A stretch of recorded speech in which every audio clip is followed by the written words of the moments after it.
Welcome back to AP World or U.S. History. We are talking about the politics of the Gilded Age, which occurs from Grant's administration to the turn of the century. This Gilded Age is a period of corruption, shallowness. People are concerned more about materialism. Politicians are taking kickbacks and bribes. Nothing really remarkable takes place during this time. Presidents are pretty much just rubber stamps. That is, they just go along with Congress. We know in the election of 1876 that the compromise will be struck between the Democrats and the Republicans, ending um, Reconstruction in the South. Hayes is declared winner. All the Southern troops are pulled out, or the Northern troops are pulled out of the South. The Reconstruction's over, and Republicans agree to help support a transcontinental railway connecting Louisiana to California. Hayes prevails. Tilden's crying about the fact that he got more popular votes, but he will lose the election because of some fraudulent counts on the electoral votes.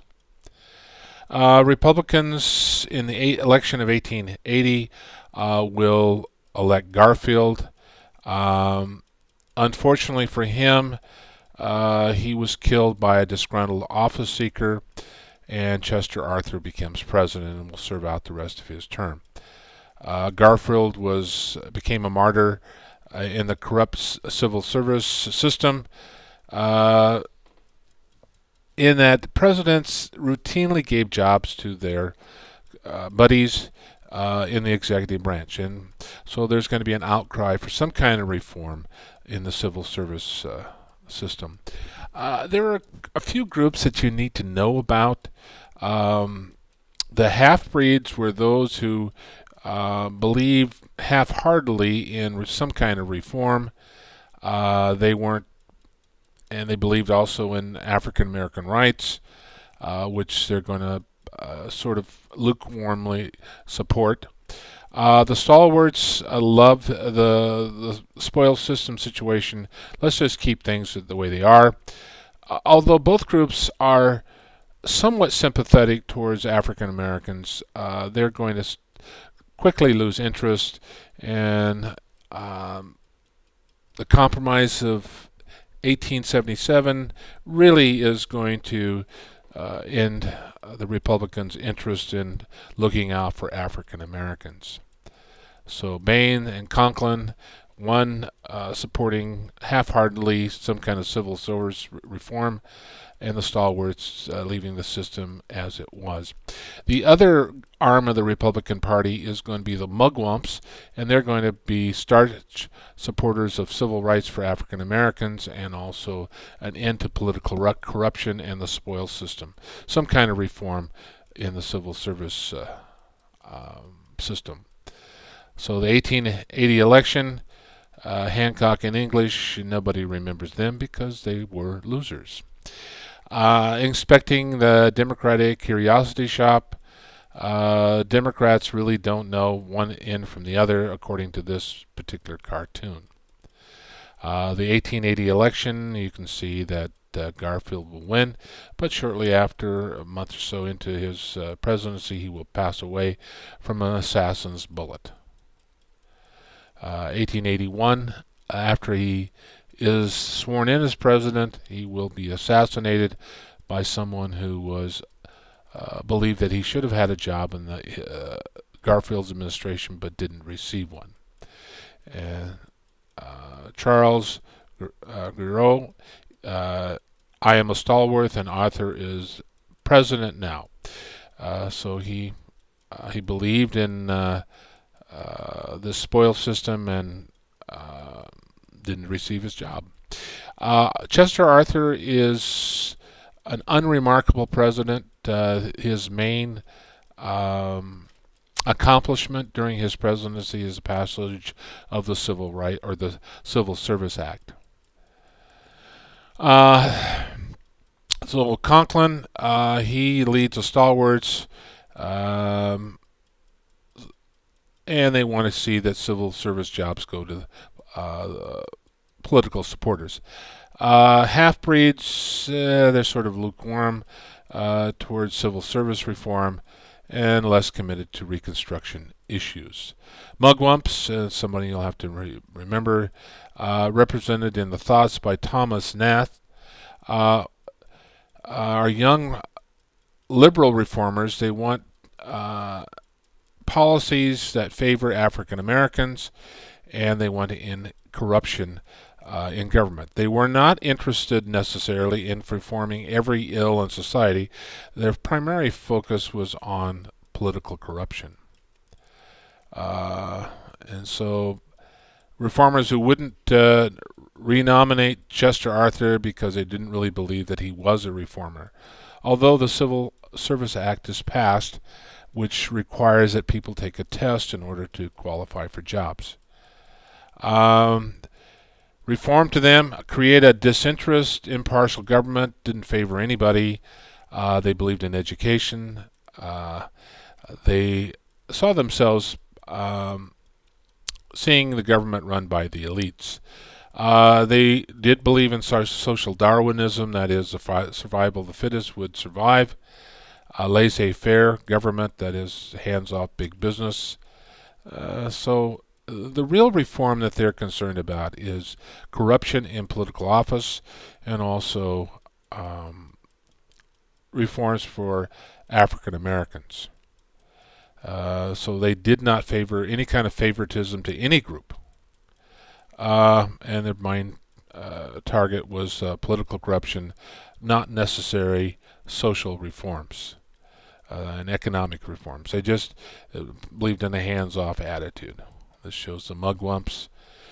Men may come and men may go, but the work of the reform shall go forever. That is fighting political corruption. We'll support Cleveland in 1884 election. He's the first Democrat that's been elected to the president since the Civil War. And it's primarily because the mugwumps split the Republican vote. Was considered a stalwart, but did push the civil service reform through. So the Pendleton Act of 1883, or the Civil Service Act, prohibited hiring office holders on the basis of wealth. It was supposed to be on a merit system that you passed a test. The Civil Service Commission was put in charge to administer competitive exams. Did things change overnight? Not so much. By 1884, only about 10% of federal officers were considered classified. That is, you took a test to get the job. Right now, in today's society, it's well into the 90s, 90% or better.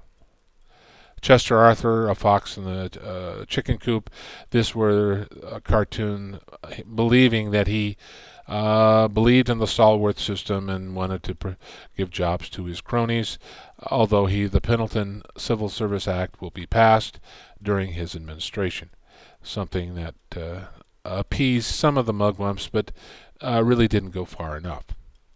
It shows the Pendleton Act, considered the Magna Carta of Civil Service Reform. 1883, 14,000 out of the 117,000 federal workers were there because of exams. By 1900, about half of the jobs are because of this merit system or based on exam scores. So it did have some impact. The Republican Party was splintered, and Grover Cleveland will slip in. And this is the first Democrat in 28 years that's won the White House. He believed in a laissez-faire attitude, favored lower tariffs, while the Republicans favored a higher tariff.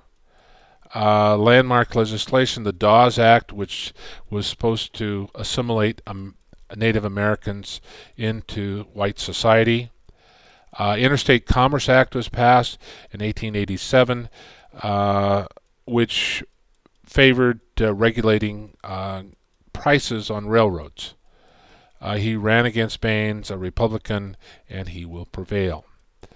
This was considered one of the dirtiest campaigns in American history.